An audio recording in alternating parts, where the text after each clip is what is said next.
Yogi Berra once said, the great philosopher, that this is like deja vu all over again. Because the first time I saw Putney Swope was after it first ran about 5 years later. It was at the TLA movie theater on South Street, a triple feature with Hi Mom and Greetings. And it was just like this, same theater, except the seats were a little less comfortable, and there was a haze of marijuana smoke throughout. Now, there is no smoking in this building, so don't even think about it. It's my great pleasure to introduce the filmmaker, Robert Downey Sr., and we'll be around for Q&A afterwards. I don't want to hold anything up, but Robert wants to do an introduction of his own film.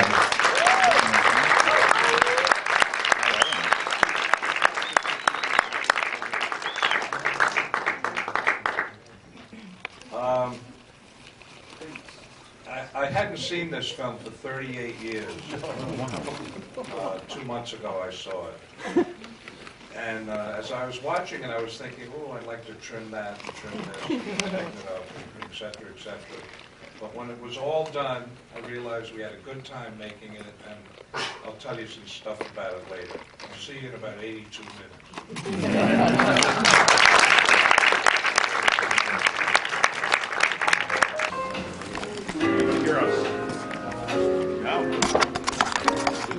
We don't need a mic. Any questions for Mr. Downey here? Stand up and say it loud if you got any. The one thing I remember is about a year after we finished the film, I came down to Temple University, and after the screening, a guy came up to me, had a bow tie and a jacket on. He looked very sharp, and he said, "I want to thank you for getting me into advertising." So as a writer, I knew that I knew nothing about anything.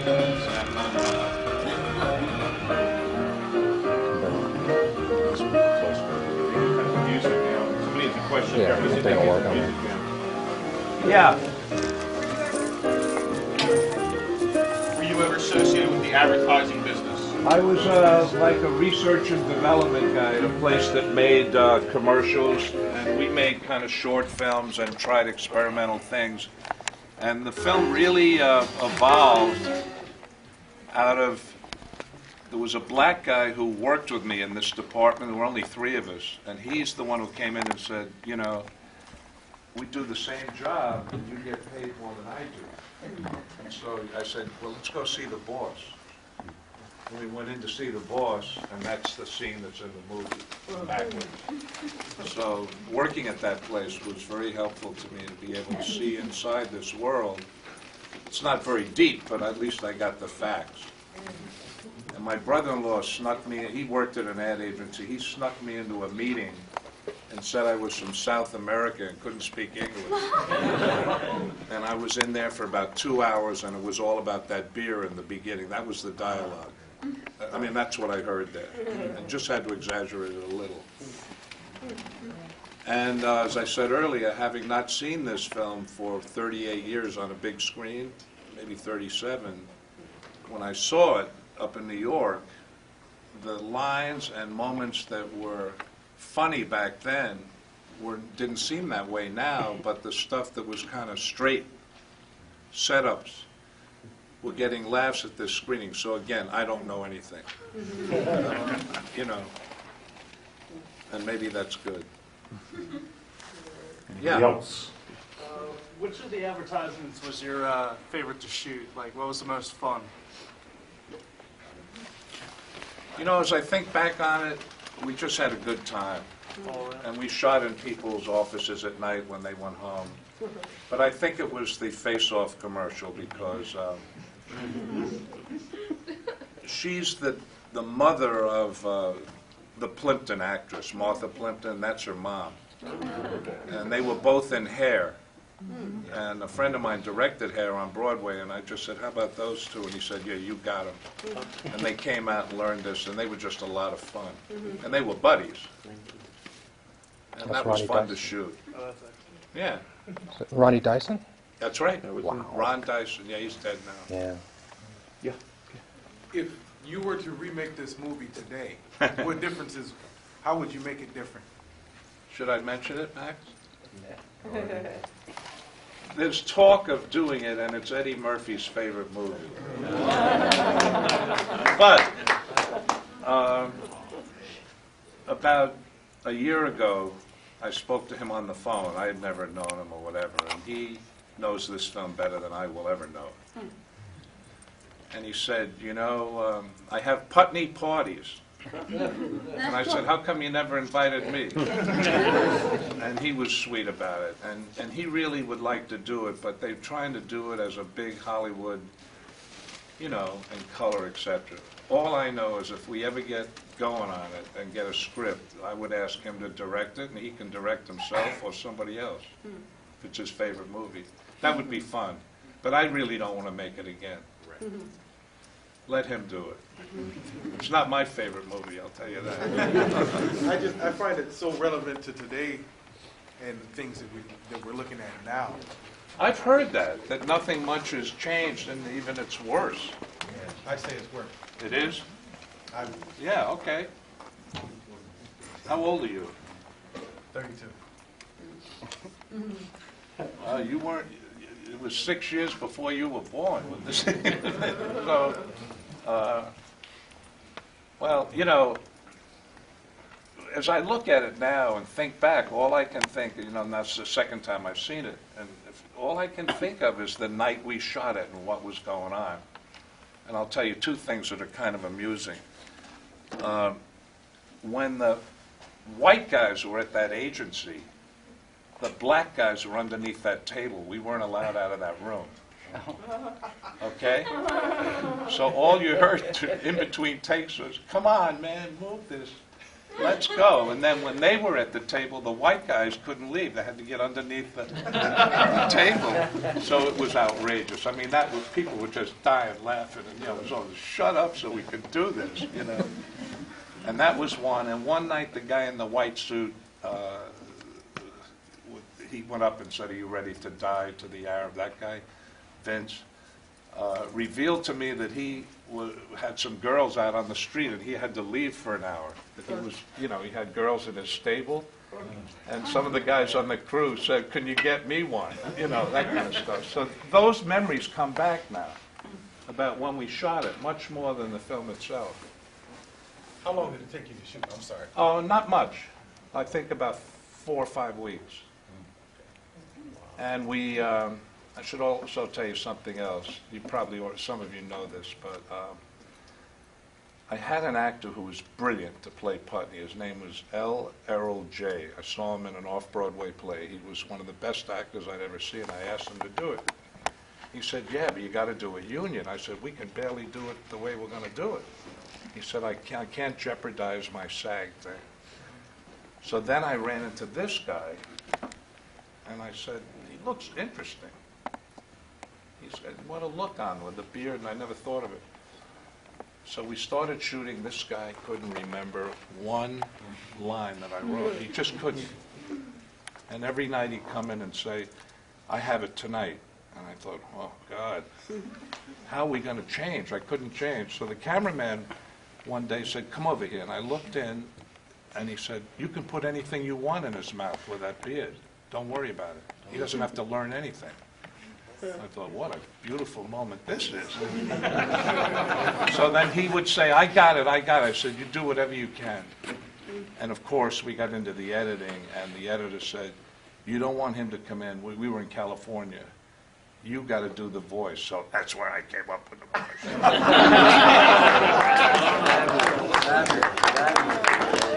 I almost lost my voice. I saw this originally in the theater so many years ago. And I remember walking out and feeling angry when I first saw it. It was a weird feeling because I felt when I first saw it that it was like you were playing with us and I didn't know where you were going. And at that time the society was really pretty repressive. And what is interesting to me is that I feel that it really does apply over the years. And all my kids have seen it. And you made them see. Yeah, in a way. And they quote the lines. And we always thought that you were ahead of yourself with the German advisor with Kissinger. So we all loved him. It was kind of based on him, because Nixon was in then. So it was, you know, a lot of this came out of supposedly what I thought might have been going on. But the flux of the movie, I should tell you, comes out of, in a way, the making of the movie, because when Arnold couldn't learn his lines, the other guys would come up and say, "Get rid of him, I'll play the part." And that seeped into the script. That's where the Arab got, and we built it around. And Arnold kind of knew. It was fine by him. And that's what was going on. So everything became everything, you know. One down in front there. Yeah, in the movie, you play with the idea of imagining a revolutionary advertising firm.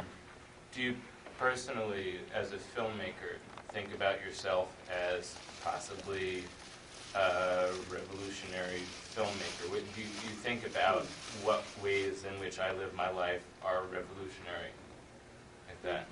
It's an interesting question. I'm just happy to be alive.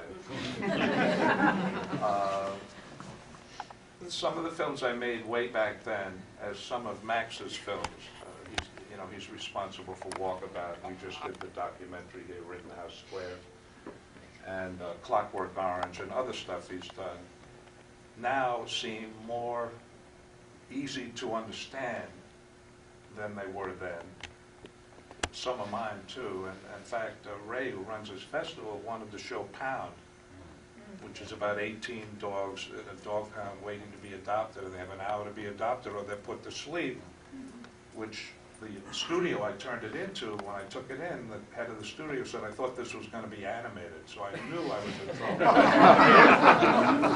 And now, Ray asked for that film at this festival, and we found a print, but it was unprojectable. And I hadn't seen it and so he said, "Well, we'll show this instead," or Greaser's, another film. We found a way to save Pound by going from the bad print to a digital, thing, and put the color back in. And he's going to show it next year. So those things are not dead, which is interesting for me. So we'll find out how revolutionary. I can't be sure. I saw it in the lab the other day, fast, and I didn't mind it. It went by me in 5 minutes, but I remember it all, because they can project stuff that fast. But I don't know. I think on a superficial level, this country might be revolutionary proof. And look what's going on. If there ever should be whatever a revolution is, it's now with this guy. And yet, zero. So I think what's going on is that since it's so depressing, I didn't think Kerry was a genius either, but what's going on, I think, is a lot of people are focusing on projects that they want to do themselves, like that painting I was going to get started with, or some business I was going to open, because they don't want to think about what this is and what's going on. So I see a lot of people saying, I'm going to do that. And this was people you'd say 10 years ago they were talking about. Now they're really going to do it. So maybe this is a good time, in a way. I personally don't think the world has much time left if something doesn't change or happen, and it's frightening to me. But I'm old enough to say, I've had a pretty interesting life, and I hope it's not true. But I don't think it's funny. The idea of a midget as the president really made me feel good tonight. I have a question. Can you speak to the scene that this came out of?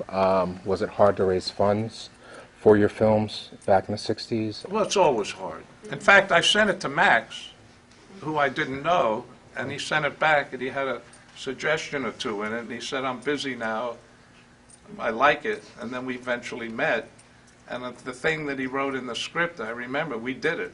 He was right. He had a thought that made sense with all of it. About the times then, The New York scene.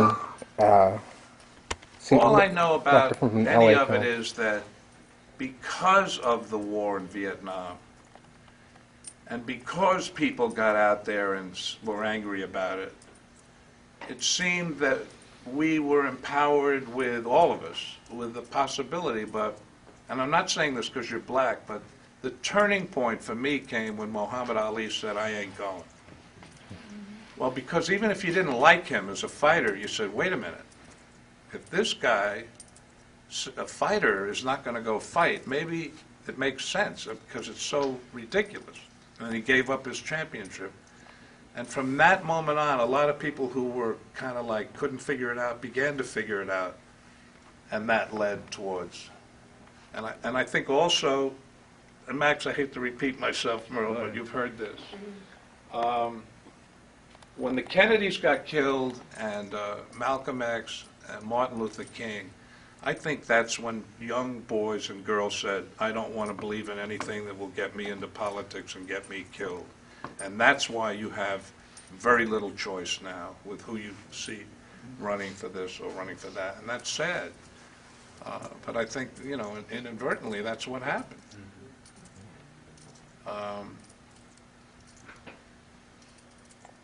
Governor Rendell would be fine with me. At least he's fun.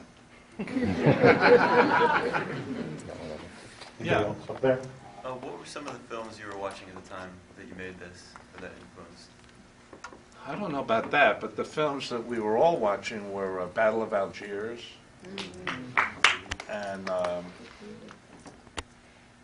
Breathless. So you love Breathless? I was on a panel a few years ago with Godard's assistant, and he couldn't help himself. Pasquale, his name is. He revealed that when they finished that movie, the producer said, "It's a half hour too long. You better start cutting stuff or this ain't going out." And that's where those jump cuts come from. Seriously? Yeah. Cut out dialogue. So when the guy goes into a phone booth, you don't see the phone call. It's out. Oh my God. And then he comes out and you say, "Oh, he made a call." Well, that's a brilliant cut. But otherwise he cut a half hour out of it. I mean, it's still great knowing that. Yeah. So the producer was right. Who wants to hear the phone call? What do you think about 1+1? Speaking of Godard. Oh, you mean about the Rolling Stones? That's an sympathy for the. Yeah, it's an interesting exercise. It's a movie where they show the Rolling Stones recording was it one song over and over? Yeah, it's Sympathy. Sympathy. Yeah, it's pretty interesting. Yeah. Yeah. But the recording scene is one thing, and then Yeah. the context or whatever he's doing out there is the other. Yeah. But I found it amusing that he said, "I'll meet you halfway in Philadelphia tonight." I thought that was great. I know it's not exactly halfway, right? That was just a New Yorker's perception of it. There's one back here. Yeah. Yeah, there's a fellow in the movie here, a white fellow, keeps coming out to Putney and saying someone had been arrested. Oh, that's Alan And then Arbus. the next movie you made, I think, Greaser's Palace, he played the Jesus figure. That's right. Was he like a favorite actor of yours? Yeah, I hired him, asked him to be in Putney Swope because I thought he was Alan Arbus. He was on MASH, too. Yeah. That's right. It's the photographer's husband, Deanne Arbus. Oh. And I thought he was black. He's Jewish. He just had an Israel afro.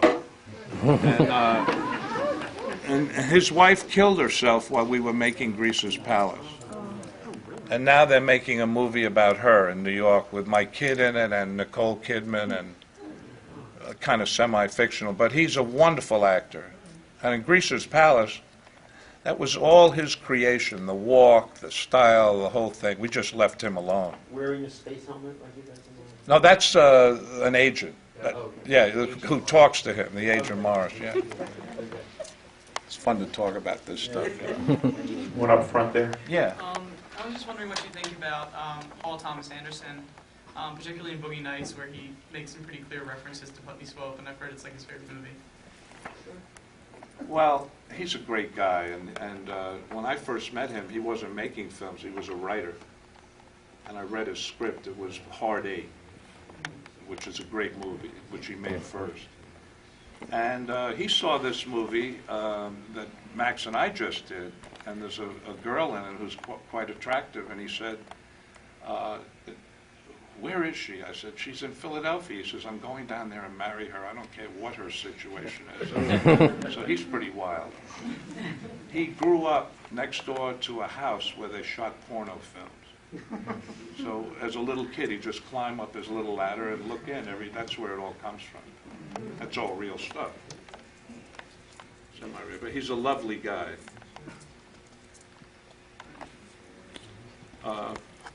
It's just fun to be around these young guys who saw the old stuff, because it's hard to know how they find it, but they do. You know, and thanks to cable and DVD and stuff like that, nothing will die. You know, that kind of thing. Anybody else? I got a question. All right. Putney Swope, when it came out in '69, I remember, it really got a pretty wide distribution in theaters. Can indie films do that now?